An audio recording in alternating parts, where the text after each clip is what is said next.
አርእስተ ዜና አሜሪካን ጨምሮ ከ20 በላይ የዓለም ሀገራት ኤምባሲዎችና የአውሮፓ ህብረት አባል ሀገራት የፕሪቶሪያው ስምምነት እንዲተገበር ሙሉ ድጋፍ እንደሚያደርጉ ገለጹ።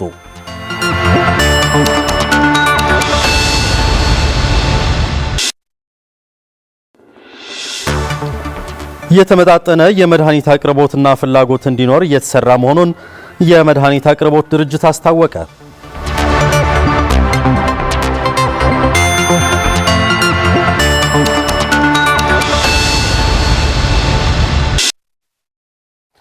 ጤና ይስጥልን ተመልካቾች፣ ከትግራይ ቴሌቪዥን የሚተላለፍ የአማርኛ ቋንቋ ዜናችን አሁን ጀምሯል።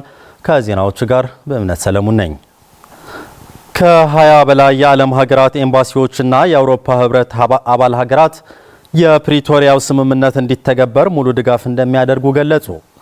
መግለጫውን ያወጡት መቀመጫቸውን ኢትዮጵያ ያደረጉ የዩናይትድ ስቴትስ፣ የእንግሊዝ፣ የኒውዚላንድ፣ የጃፓን፣ የኖርዌይ፣ የቤልጂየም፣ የቡልጋሪያ፣ የቼክ ሪፐብሊክ፣ የዴንማርክ፣ የጀርመንና የአየርላንድ ኤምባሲዎች ናቸው። የግሪክ፣ የስፔን፣ የፈረንሳይ፣ የጣሊያን፣ የሉክዘምበርግ፣ የሃንጋሪ፣ የኔዘርላንድስ፣ የኦስትሪያ፣ የፖርቹጋል፣ የሮማኒያ፣ የስሎቬኒያ፣ የፊንላንድ፣ የስዊድን ኤምባሲዎችና የአውሮፓ ህብረት ልዑካንም የፕሪቶሪያው የሰላም ስምምነት ሙሉ በሙሉ እንዲተገበር በመግለጽ ለተፈጻሚነቱም ድጋፍ እንደሚያደርጉ ገልጸዋል። ኤምባሲዎቹ አክለውም በትግራይ ያለው የፖለቲካ ውጥረት እንዲረግብና የፕሪቶሪያው ስምምነትን ሁሉም ወገኖች እንዲያከብሩ ጠይቀዋል።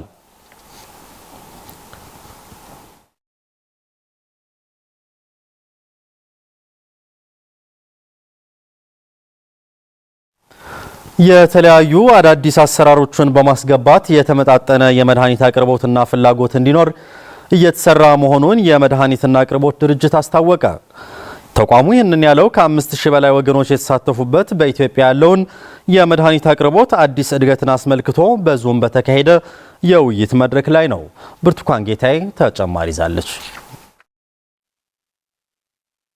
በሀገር ደረጃ በመድኃኒት አቅርቦት የሚንቀሳቀስ የኢትዮጵያ መድኃኒት አቅርቦት ድርጅት ኢፒኤስኤስ በመድኃኒት አቅርቦትና ተደራሽነት ያለውን ችግር የተመጣጠነ እንዲሆን ከተለያዩ አካባቢዎች የመጡ የጤና ባለሙያዎች ጋር የጤና ሚኒስቴር ባዘጋጀው በዙም ውይይት አካሂዷል። አዲሱን አሰራር በመጠቀም የመድኃኒት አቅርቦትና ተደራሽነትን ለማረጋገጥ እንደሚሰራ በኢትዮጵያ የመድኃኒት አቅርቦት ተቋም መቀለ ቅርንጫፍ ስራ አስኪያጅ ወይዘሮ ሂዋን ሰመረ ይናገራሉ። አሁን ምንድነው ያው እንደሚታወቀው ያው ዲማንዱና ሳፕላይ መመጣጠን አልተቻለም ነው። ስለዚህ ይሄኛው ከጊዜ ወደ ጊዜ የፖፑሌሽንም እየጨመራል።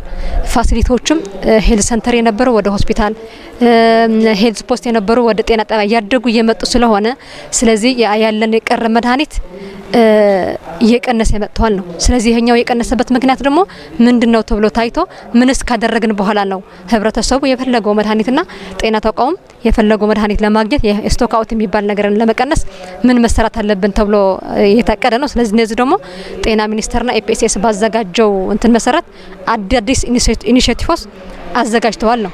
አሁን ላይ የሚገባውን አዲስ የመድኃኒት አሰራር እያጋጠመ ያለውን የመድኃኒት አቅርቦት ችግርና ኪሳራ የሚፈታ እንደሆነ ወይዘሮ ሂዋን ያስረዳሉ። ስለዚህ ይሄኛው ከመወቃቀስ ይልቅ ሳፕላይ ቼን ማለት ኢንድ ቱ ኢንድ ሰንሰለት ነው። ከጤና ተቋም ይጀምራል።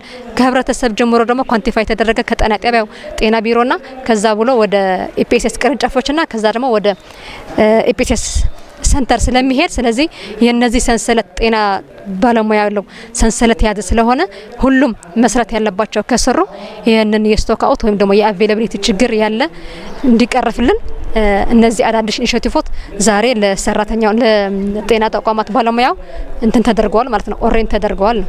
ስለዚህ ለቀጣይ ወደ ትግበራ እንገባለን። ይህ የመድኃኒት አቅርቦት አሰራርን ለማዘመን እየተሰራ ያለው አዲስ አሰራር ማህበረሰብ ፍጥነትና ጥራት ባለው መንገድ መድኃኒት እንዲያገኝ የሚያስችል እንደሚሆን በመድረኩ የተገኙ ተሳታፊዎች ይናገራሉ።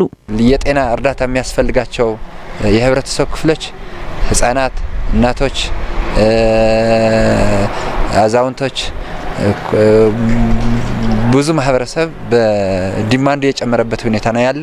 ይህን ለመመለስ እንደ ሆስፒታል ሆነ እንደ በየደረጃው ያለን የጤና አመራሮች ይህን ለመመለስ ለቀጣይም አዳዲስ እነዚህ ሊፈቱ በሚችል መልኩ ዲስከስ ያካሄድንበት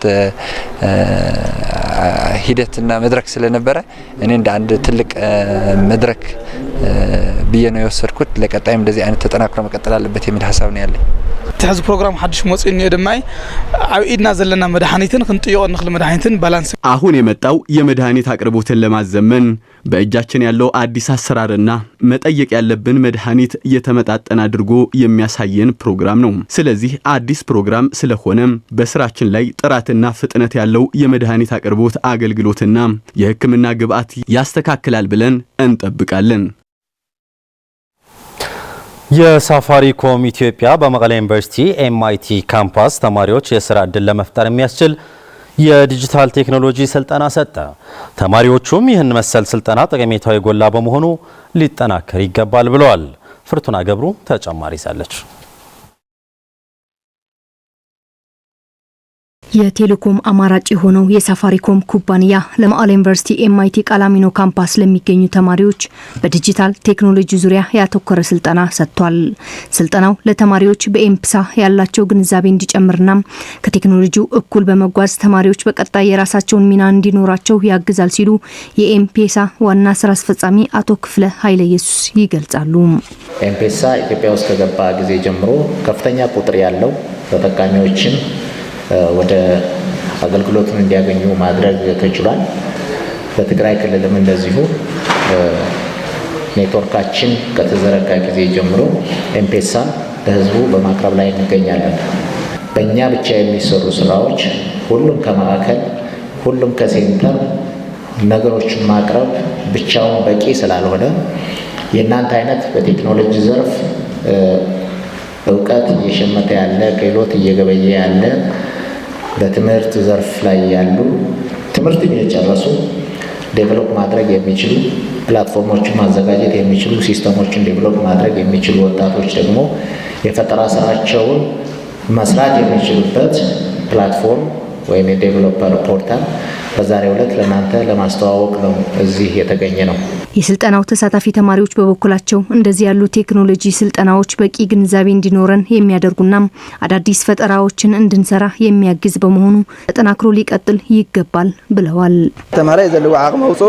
ተማሪው ያለውን ዕውቀት አውጥቶ ለመጠቀም እንደዚህ ያለ ስልጠና አጋዥ ነው። የተማረውን ኃይል ያልተማረውን በማገዝና በማሳወቅ አሁን ዓለም የደረሰችበትን የቴክኖሎጂ ደረጃ በእንደዚህ ስልጠናዎችን በማግኘት እጃችን ማስገባት አለብን። በመቀሌ ዩኒቨርሲቲ የኤምአይቲ ቴክኖሎጂ ኢንስቲትዩት ዲን ዶክተር ኪሮስ ሐጎስ በበኩላቸው ተማሪዎቻችን የሰለጠነ ቴክኖሎጂ ተጠቅመው ለራሳቸውና ለሌሎች የስራ ዕድል ለመፍጠር የሚያስችልና የተሻለ ዕውቀት የሚጨምር ነው ብለዋል።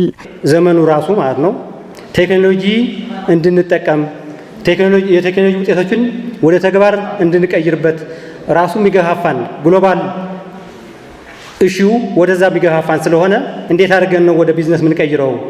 እንዴት አድርገን ነው ወደ ኢንተርፕሪነርሺፕ የምንቀይረው? እንዴት አድርገን ነው ቀጣሪ ሆነን ነው ተቀጣሪ ሆነን ነው ወይም ስራ ፈጣሪ ሆነን ወደ ስራ የምናውለው የሚለው ነገር ኤክስፒሪየንስ የምታገኙበት ነው። የሳፋሪኮም ኢትዮጵያ የሰሜን ሪጅን የህዝብ ግንኙነት ክፍል ኃላፊ አቶ መሐሪ ገብረስላሴም የሳፋሪኮም አገልግሎት ዝርጋታ እስከ ሰሜን ምዕራብ ትግራይ ለማዳረስ ዝግጅቶች መጠናቀቃቸውን ይጠቁማሉ። ተኻላይ ምዕራፍ ናካይድና ኢና ለለና ሁለተኛ ምዕራፍ እያካሄደን ነው። ሁለተኛ ምዕራፍ ወደ 168 ታወሮች ነው ያሉት። ይህም በሁሉም ዞኖች በማዕከላዊ ዞን ሙሉ በሙሉ በምስራቅና ሰሜን ምዕራብ የ10 ዓመት የመሬት ውል አስረናል። ከመንግስት ከአርሶ አደሮችና ከሌሎች ጋር አሁን ወደ ስራ ለመግባት ዝግጁ ነን። በኢሮብ ወረዳ አራቅ ቀበሌ ተጀምሮ የነበረው የሶላር ፕሮጀክት በጦርነት ተቋርጦ እስካሁን አለመጀመሩ ተገለጸ። የቀበሌው ህዝብ እስካሁን ድረስ በመብራት ማጣት እየተቸገረ እንደሚገኝም ለማወቅ ተችሏል። ስለሻጎስ የመብራት ኃይል አገልግሎት ተጠቃሚ መሆን ያልቻሉ ማህበረሰቦች በሶላር ሲስተም የመብራት ተጠቃሚ የሚያደርገው በኢትዮጵያ ካሉት 12 ፕሮጀክቶች መካከል አንዱ የሆነው በትግራይ ምስራቃዊ ዞን ኢሮብ ወረዳ የአራዕ ሶላር ፕሮጀክት በዓለም ባንክ የገንዘብ ድጋፍ ተጀምሮ እየተሰራ የነበረ ቢሆንም በትግራይ በተካሄደው ጄኖሳይዳዊ ጦርነት ስራው ተቋርጧል። ከፕሪቶሪያ የሰላም ስምምነት በኋላም ፕሮጀክቱን ለመጨረስ የተደረገ ስራ አለመኖሩ የታወቀ ሲሆን ፕሮጀክቱ ባለመጠናቀቁ የአራዕ ቀበሌ ነዋሪዎች ችግር ተባብሶ መቀጠሉን የቀድሞው ኢሮብ ወረዳ አስተዳዳሪ አቶ ንጉስ ሐጎስ ገልጸዋል። ጽንዓት ናይቲ ጣቢያ በሙሉ እንታዩ አባው ክሽከም ዝኽእል አቅሙ እንታዩ በቀበሌው ያለው ህዝብ የህክምና የትምህርት ዘርፍ የእንስሳት ሀብት ድርጅቶች የወፍጭ አገልግሎት የሃይማኖት ተቋማትና ሌሎች ድርጅቶች 24 ሰዓት የመብራት አገልግሎት ማግኘት እንዲችሉ በርካታ ስራዎች ተሰርተው ተጠናቀው ያለም የሶላር ፓነል ማጓጓዝ ብቻ ሲቀረው ጦርነት በመጀመሩ ስራው ሙሉ በሙሉ ተቋረጠ። በዚህ ምክንያት የአራ ቀበሌ ነዋሪዎች የመብራት አገልግሎት ለመጠቀም የነበራቸው ተስፋ እስካሁን ድረስ እውን አልሆነም። ከፕሪቶሪያ ሰላም ስምምነት በኋላ ስራው እንዲጠናቀቅ ጥረቶች ተደርገው በጀት ተዘዋውሯል የሚል መልስ መሰጠቱን ገልጸው አሁንም ቢሆን ፕሮጀክቱን ሰርቶ ለማጠናቀቅ የቀረው ትንሽ ስራ ብቻ በመሆኑ እንዲጠናቀቅ ጥረት እንደሚደረግ አቶ ንጉስ ሐጎስ ይገልጻሉ። ፕሪቶሪያ ስምምነት ተደዋውልና ነርና ባጀት ሽፍት ገርና ዝብል ከፕሪቶሪያው ስምምነት በኋላ በስልክ ተደዋውለን ነበር። የሰጠን መልስ በጀቱ አዘዋውረናል የሚል መልስ ነው የሰጠን። ቢሆንም አሁንም ተስፋ አንቆርጥም። አብዛኛው ስራ ተጠናቆ የሶላር ፓነል የማጓጓዝና የፊኒሺንግ ስራዎች ብቻ ነው የቀረው። ህንጻውም አልቋል፣ ገመድ ተዘርግቷል። ስለዚህም በአዲስ ዓመት በጀት ተበጅቶለት ይሰራል የሚል ተስፋ ነው ያለን። በመሆኑም ሁሉም ባለድርሻ አካላት የአራ ሶላር ፕሮጀክት እንዲጠናቀቅ ለሚደረገው ጥረት እንዲተባበሩ ጥሪ አቅርበዋል። ጣቢያ አራ አባው ዘሎ ጥዕና ጣቢያ መብራህት የብሉን በአራ ቀበሌ ውስጥ ያለው ጤና ጣቢያ የመብራት አገልግሎት የለውም። የሁለተኛ ደረጃ ትምህርት ቤት የቴክኖሎጂ ትምህርቶችን ለመስጠት ግዴታ ኢንተርኔት ለመጠቀም የመብራት አገልግሎት ያስፈልጋል። የመድኃኒት ማስቀመጫ ፍሪጆች አሉ። የወፍጭ አገልግሎት በጣም ያስፈልጋል። ስለዚህም ሁሉም ባለድርሻ አካላት ርብርብ እንዲያደርጉ ጥሪ እናቀርባለን።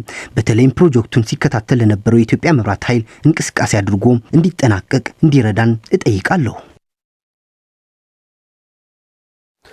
በአመት አንድ ጊዜ የሚወሰደው የኤችአይቪ መከላከያ ክትባት ወሳኝ የደህንነት ሙከራን አለፈ።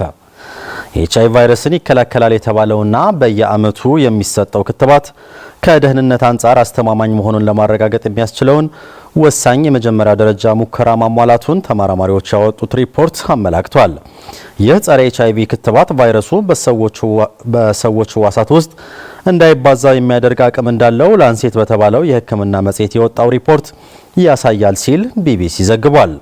አሁን ወሳኝ የተባለው ይህንን የመጀመሪያ ደረጃ የደህንነት ሙከራን በተሳካ ሁኔታ ያለፈው ክትባቱ ወደፊት የሚደረጉ ሙከራዎችን ማለፍ ከቻለ ለረጅም ጊዜ የሚያገለግል የመጀመሪያው የኤችአይቪ መከላከያ መሆን ይችላል ተብሏል። በ2023 የወጣ የዓለም ጤና ድርጅት መረጃ እንደሚያመለክተው በመላው ዓለም 39.9 ሚሊዮን ሰዎች የኤችአይቪ ቫይረስ በደማቸው ውስጥ የሚገኝ ሲሆን ከነዚህ መካከል 65 በመቶዎቹ በአህጉር አፍሪካ ውስጥ የሚገኙ ናቸው።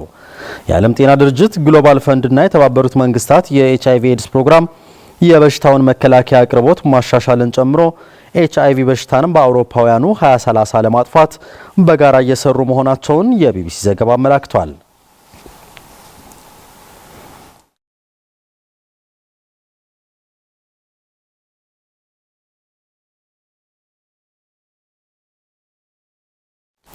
ተመልካቾች ለሰዓቱ ያዝናቸው ዜናዎች በዚህ አብቅተዋል። ስለተከታተላችሁ እናመሰግናለን። ሰላም።